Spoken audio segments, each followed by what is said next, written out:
Hallo und herzlich willkommen zu einem neuen Video hier auf meinem Kanal, hier bei ComMike. Ihr seht hinter mir meinen Pool, wie er aussieht, wenn ich 2 Wochen nicht zu Hause war. Er ist total dreckig, er ist total versifft. Ein Poolroboter muss her, um das Teil zu reinigen. Aber nicht irgendein Poolroboter, sondern der Vibad S2 Solar. Ein kabelloser, akkubetriebener Poolroboter, der keine extra Stromversorgung braucht, denn er lädt sich über ein Solarpanel auf. Dieser Roboter kann den Boden reinigen, die Wasserlinie, die Wände und sogar die Treppen sollen möglich sein. Ob das Teil sein Geld wirklich wert ist, ob er das alles schafft, wie er funktioniert, wie er installiert wird, eingerichtet wird in der App und so weiter, all das möchte ich euch in diesem Video zeigen. Wenn euch das interessiert, dann bleibt dran, denn gleich geht's los. Durch einen technischen Fehler ist meine Filteranlage 2 Wochen ausgefallen und ich habe es nicht bemerkt, da ich nicht da war. Wenn ich mir den Pool aktuell anschaue, seht ihr, dass statt des glänzenden hellen Weißes an den Treppen überall ein grüner Film, sprich Algen, im Pool enthalten sind. Ich habe zwar die Filteranlage wieder eingeschalten und die Filterung läuft auch, aber das Wasser ist einfach dreckig. In der Vergangenheit habe ich bei solchen Momenten neben der Filterung natürlich auch den Poolroboter ins Wasser gesetzt, damit er den Untergrund, den Boden reinigt. Ich habe bisher einen Dolphin EC verwendet. Dieser Roboter ist kabelgebunden, wird also über einen Netzstecker an den Strom angeschlossen und er reinigt im Chaosprinzip den gesamten Untergrund. Das Schöne an der Sache ist, ich kann ihn so oft laufen lassen, wie ich möchte. Stromgebunden heißt, solange ich Strom habe, kann er eben laufen. Aber das ist natürlich auch ein Nachteil, denn jedes Mal musste ich den Stromstecker herziehen, ich musste das Kabel verbinden und die Sicherheit spielt natürlich auch eine Rolle. Ich habe nun ein Angebot der Firma Vibot erhalten, doch diesen kabellosen, akkubetriebenen Poolroboter zu testen.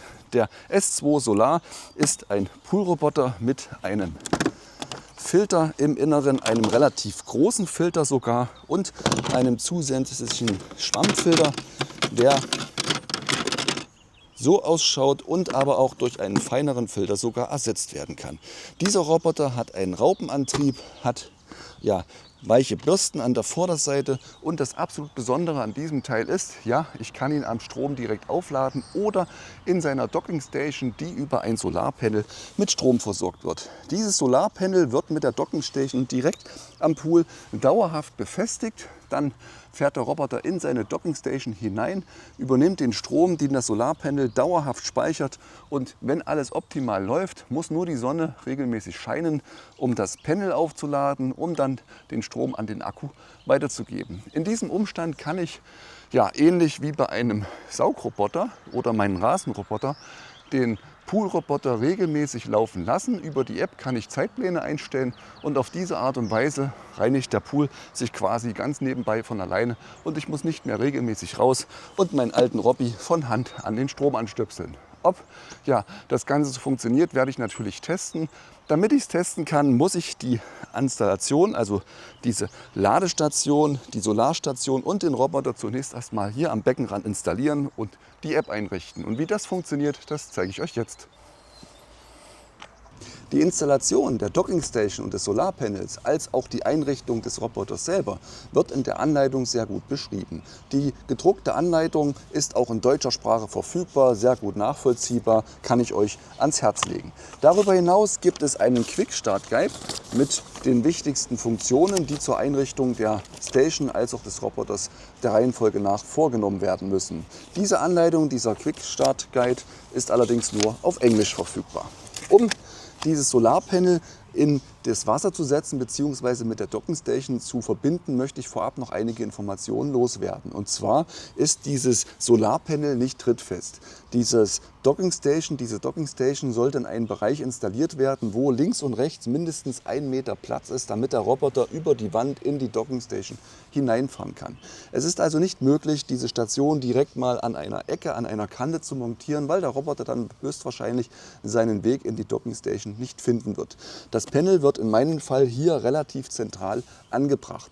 Ihr solltet darauf auf jeden Fall achten, wenn ihr zum Beispiel Kinder habt, die regelmäßig um den Pool herumflitzen, dann ist das Risiko durchaus gegeben, dass auf das Solarpanel draufgetreten wird und dieses dabei beschädigt wird. Das ist auf jeden Fall zu berücksichtigen. Die Station wird nun wie folgt aufgebaut. Als erstes habe ich das Solarpanel unten einfach mal frei gemacht. Ich habe es auch befreit von diesen ganzen Aufklebern und Schutzfolien und dergleichen. Und anschließend wird der untere Teil nur aufgeklappt, in das Wasser gehangen und die Station dann so aufgestellt, dass dieses Halteteil direkt an der Wand anliegt. Ich habe hier verschiedene Justierschrauben an der Seite, mit denen ich dann die Höhe, den Winkel dieser Station einrichten kann, damit diese dann auch fest und sicher an Boden steht. Da sollte nichts mehr wackeln und keine Luft mehr sein. Im nächsten Schritt wird die Docking Station dann mit der Station verbunden. Die Docking Station hängt permanent im Wasser, sie hängt an der Wand und der Roboter wird dann von unten die Wand hochfahren und sich hier in der Docking Station einhaken. Die Stromversorgung erfolgt im Niederspannungsbereich. Ihr müsst also keine Angst haben, dass ihr hier einen schweren Stromschlag oder irgendwas bekommt. Der Roboter hängt nun in der Docking Station. Bei meinem ersten Versuch ist er direkt rausgefahren und hat schon mal begonnen, den Pool zu reinigen. Das wollte ich aber noch gar nicht, denn ich möchte euch ja noch ein paar Funktionen dieser Docking Station zeigen und vor allen Dingen möchte ich euch zeigen, wie man den Roboter zunächst mit der App verbindet, um alle Funktionen nutzen zu können. Ein Hinweis noch zum Aufladen. Der Roboter hat, wie ich vorhin bereits erwähnt habe, die Möglichkeit, direkt aufgeladen zu werden über dieses beiliegende Kabel, was dann am Roboter oben einfach reingesteckt wird. Das Ganze funktioniert natürlich nicht im Wasser, sondern muss außerhalb stattfinden. Ich habe den Roboter gestern bereits eine gute Stunde durchladen lassen, bis die LED-Anzeigen komplett voll gewesen sind. Das Solarpanel hat übrigens auch einen Ladeanschluss. Dazu gibt es dieses Adapterset mit einem Netzstecker, mit einem Verlängerungskabel. Das kann direkt auf der Rückseite von diesem Solarpanel angeschlossen werden. Lohnt sich nämlich dann, gerade in der Übergangszeit, wenn die Sonne nicht lange genug oder stark genug scheint, um genügend Power, genügend Strom zu erzeugen, den das Panel dann an den Roboter weitergeben kann. Tja, und bevor ich jetzt noch weiter rum erzähle, werde ich jetzt einfach mal mein Telefon zücken und werde euch zeigen, wie ich den Roboter in meiner App am Telefon einrichte, bevor es dann ans Reinigen des Pools geht. Die Vibot-App gibt es für Apple als auch den Google Play Store. Die entsprechenden Links findet ihr unter dem Video in der Beschreibung oder ihr schaut einfach mal ins Handbuch, dort sind die entsprechenden QR-Codes ebenfalls zu sehen. Ich bin jetzt in der Startübersicht und wähle hier die Funktion Mein Gerät. Über das Plus kann ich ein neues Gerät hinzufügen. Durch das aktivierte Bluetooth wird der Roboter bereits erkannt.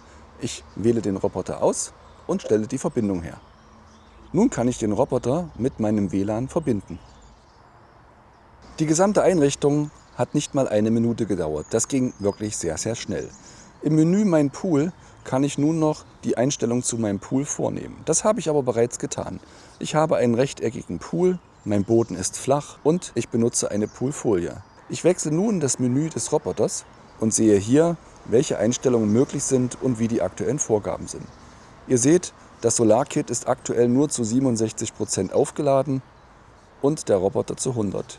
Direkt wird mir auch ein Firmware-Update angezeigt, was ich natürlich sofort mache. Das Update der Solarstation und des Roboters hat ungefähr 10 Minuten gedauert. Nun kann ich direkt auf alle Funktionen der App zugreifen.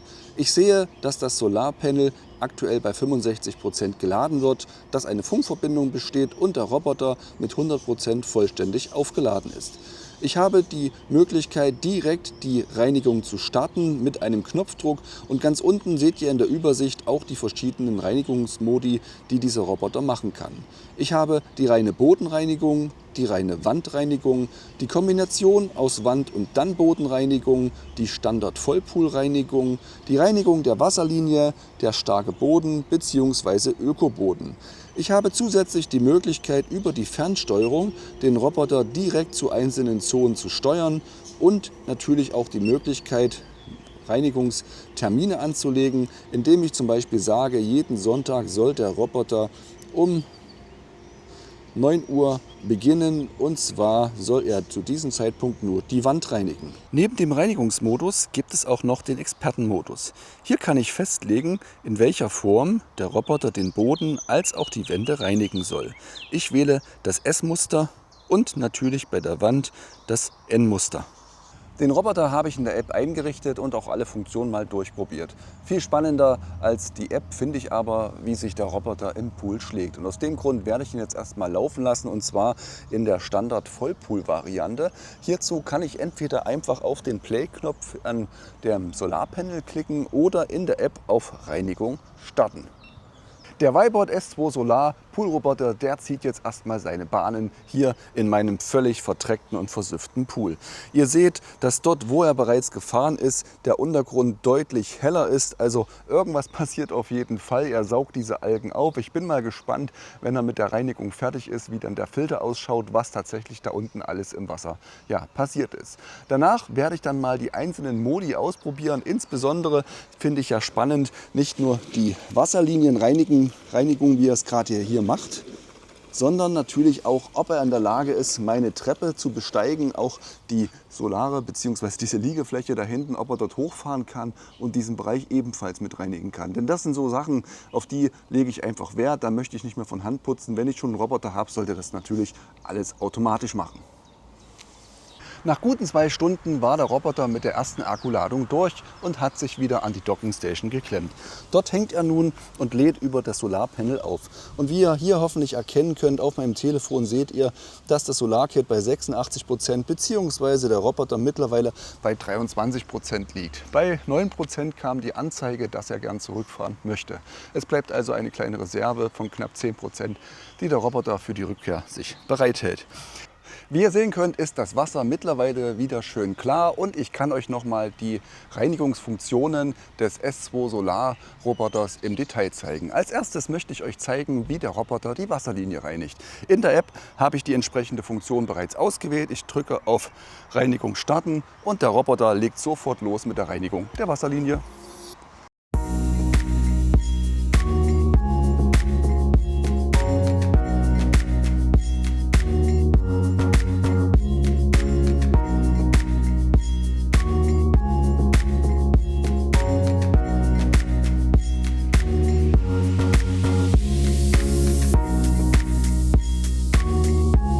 Nachdem der Roboter die Kante erreicht hat, kommt er natürlich nicht weiter. Hier hat er es ein paar Mal probiert, lässt sich dann einfach wieder nach unten wegfallen, sucht sich eine neue Position, wo er dann entsprechend die Wand bzw. die Wasserlinie weiter reinigt.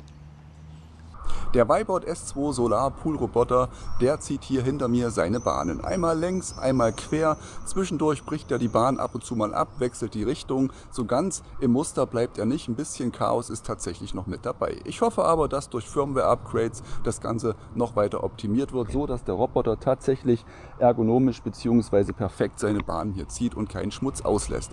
Sollte er doch mal Schmutz auslassen bzw. Stellen nicht erreichen, gibt es aber eine tolle Möglichkeit, das Ganze noch nachzuholen, und zwar über die App am Telefon kann ich den Roboter auch fernsteuern. Ja, ich habe richtig gehört, ich kann den Roboter wie ein kleines funkferngesteuertes Auto im Pool herumfahren lassen, und das werde ich jetzt mal tun, um euch zu zeigen, wie er oben mein Sonnendeck reinigt.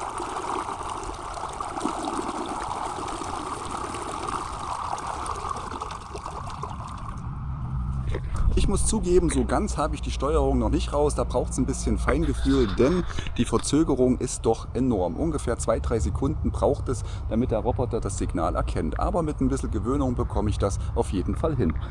Ich konnte diesen Poolroboter, dem Weibot S2 Solar, hier eine ganze Weile testen. Mein Pool mit seinen Formen, mit der Schräge, mit den Treppen und auch mit dem Sonnendeck dort hinten war für den Roboter kein Problem. Die Sonnenliege oben hat er komplett gereinigt, die Treppen hat er nur am Anfang gereinigt, bis ganz zur Kante ist er nicht rangekommen. Da musste ich dann zwischendurch mit dem Besen ab und zu nachhelfen. Liegt aber wahrscheinlich auch daran, dass der Poolroboter einfach nicht weit genug ranfahren kann, weil die Treppenkanten einfach zu kurz sind. Was mir persönlich sehr, sehr gut gefällt, ist die Autarkie. Der Roboter kann über das Solarpanel die ganze Saison hier den Pool reinigen, auch dann, wenn ich nicht da bin. Ich muss nicht meinen alten Poolroboter rauszerren, ich muss nicht den Strom anstecken, ich muss nicht den Roboter von Hand irgendwo bedienen, sondern ich kann einfach Zeitpläne hinterlegen, für jeden Tag der Woche einen Plan mit speziellen Reinigungsmodi hinterlegen, und dann macht der Roboter hier seine Arbeit. Wo ist er jetzt? Da ist er jetzt. Er kommt jetzt hier gerade die Wand hochgefahren. Natürlich gefällt mir auch, dass der Roboter nicht nur den Boden macht, nein, er reinigt auch die Wasserlinie im Gesamtmodus oder in den speziellen Reinigungsmodi kann ich auch einstellen, dass er eben genau jetzt die Wasserlinie machen soll. Das rechnet sich zum Beispiel dann, wenn im Frühjahr die Pollensaison gerade gestartet ist und ich viel Schmutz im Pool habe. Alles das, was der Roboter rausholt, muss natürlich nicht durch den Skimmer durch. Das entlastet natürlich auch die Sandfilteranlage und auch ja, UVC und Chlorgehalt im Wasser. Wie ist eure Meinung zum Roboter? Was denkt ihr über dieses System mit dem Solarpanel? Welche Nachteile seht ihr? Welche Vorteile seht ihr? Schreibt mir doch mal einfach unter das Video einen Kommentar und gebt mir ein Feedback zu diesem Roboter, gebt mir ein Feedback zu meinem Video. Wenn euch dieser Roboter interessiert, schaut unter das Video in die Beschreibung. Dort findet ihr den Promo-Link von Whitebot, denn dieser Roboter wurde mir zur Verfügung gestellt und wenn ihr mögt, kauft das Teil gerne mit einem speziellen Rabatt. Wie gesagt, findet ihr alles unter dem Video in der Beschreibung. Und an der Stelle bin ich bereits fertig. Ich hoffe, ich konnte euch einen kleinen Einblick geben in die Funktionen dieses Roboters. Wenn es euch überzeugt hat, gebt mir den Daumen nach oben, abonniert meinen Kanal, denn in Kürze wird es noch weitere Videos geben, zum Beispiel zu einem solargesteuerten Skimmer, der die Oberfläche abfährt. Das findet ihr in einem meiner nächsten Videos. Ist besonders für die interessant, die keinen großen Skimmer haben und trotzdem den Pool regelmäßig reinigen wollen, ohne mit dem Kescher rumzuwedeln. Und es wird ein Video geben zu einem KI-gestützten Poolroboter. Das habe ich auch schon in Arbeit. Ihr dürft also gespannt sein. Bis zum nächsten Mal. Macht's gut. Ciao.